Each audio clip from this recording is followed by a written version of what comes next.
नमस्कार दोस्तों।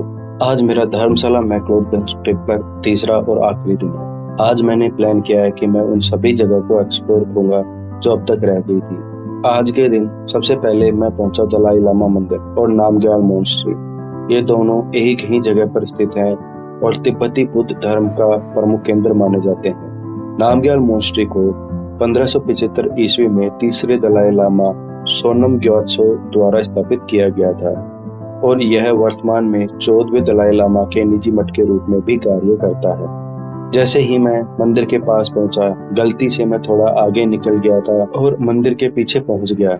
वहां देखा तो कई लोग पगडंडी से मंदिर की ओर जा रहे थे, तो मैं भी उनके साथ चल दिया। वहां मुझे दिखे तिब्बती संस्कृति के प्रतीक मणि व्हील्स, जिन पर मंत्र लिखे होते हैं और जिन्हें घुमाने से कहा जाता है कि ओम मणि पद्मे हुम का जाप कई गुना हो जाता है।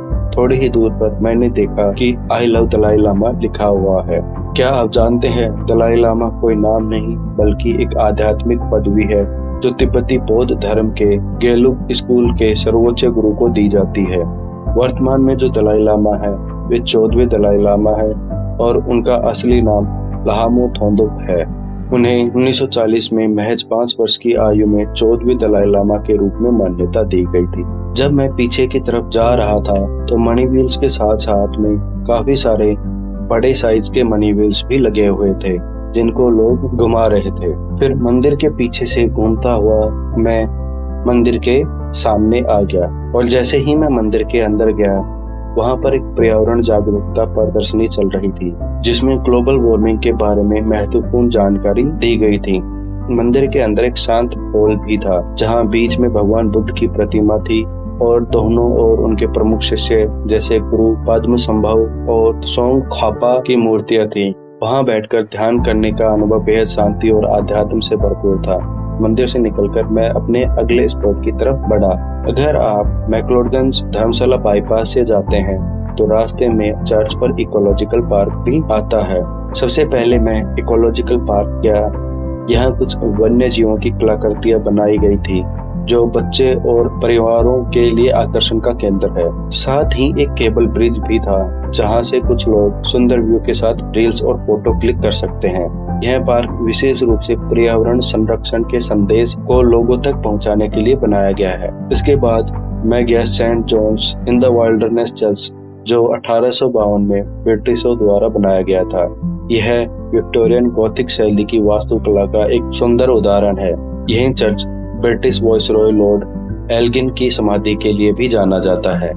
चर्च को देखने के बाद मैं पहुंचा नोरबुलिंगा इंस्टीट्यूट। यह संस्थान 1888 में तिब्बती प्रशासन द्वारा स्थापित किया गया था ताकि तिब्बती कला और संस्कृति को संरक्षित और बढ़ावा दिया जा सके।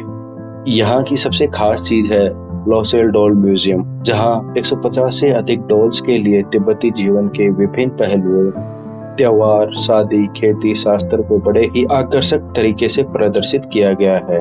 यहाँ आपको पारंपरिक तिब्बती पेंटिंग्स, थंगका आर्ट, लकड़ी की नक्काशी और सिल्क बुनाई का बेहतरीन संगम देखने को मिलेगा। इस खूबसूरत संस्थान से निकलकर मैं पहुंचा अपनी ट्रिप की आखिरी लोकेशन पर जो थी टी गार्डन्स। ये मान टी स्टेट कंपनी की प्राइवेट प्रॉपर्टी है।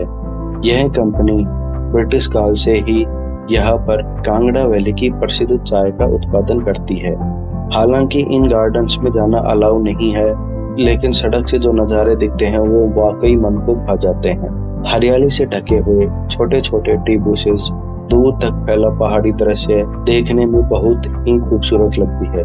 मेरी सलाह है कि आप यहाँ शाम के समय आए, क्योंकि सूरज के ढलते समय जब धूप थोड़ी कम पड़ती है तो यह जगह और भी ज्यादा सुंदर लगती है। तो दोस्तों, ये थी मेरी धर्मशाला ट्रिप। अगर मैं पूरी यात्रा की बात करूं तो डल लेक को छोड़कर सभी जगह देखने लायक थी। डल लेक में मेंटेनेंस का काम चल रहा था, अन्यथा वो भी सुंदर लगती। भागसू वाटरफॉल मुझे उतना खास नहीं लगा, शायद मानसून के मौसम में जब बारिश होगी उस टाइम पे और अच्छा लगे। लेकिन जो जगह मुझे सबसे ज्यादा यादगार रहेगी वो है त्रेव ट्रैक। यह ट्रैक धर्मशाला की सबसे पॉपुलर ट्रैक्स में से एक है और यहाँ से धौलाधार की चोटियों का दृश्य ऐसा दिखता है जो आपकी सारी थकावट मिटा देता है। इस ट्रैक के लिए अगर आपको आसान रास्ता चाहिए तो आप गल्लू देवी टेम्पल के रास्ते से जाएं, और अगर आपको थोड़ा रियल ट्रैकिंग का अनुभव चाहिए तो आप शिवा कैफे वाली साइड से जाएं। दोनों रास्तों पर ही आपको प्रकृति का सौंदर्य देखने को मिलेगा। आखिरी में मैं बस यही कहना चाहूंगा, धर्मशाला मैक्लोडगंज ट्रिप पे आए तो मैक्लोडगंज या बक्सू में ही रुके, क्योंकि यहाँ से सभी प्रमुख जगहों पर आप आसानी से घूम सकते हैं। अगर आपको यह वीडियो पसंद आई हो तो वीडियो को लाइक करें, शेयर करें और चैनल को सब्सक्राइब करना न भूलें। धन्यवाद।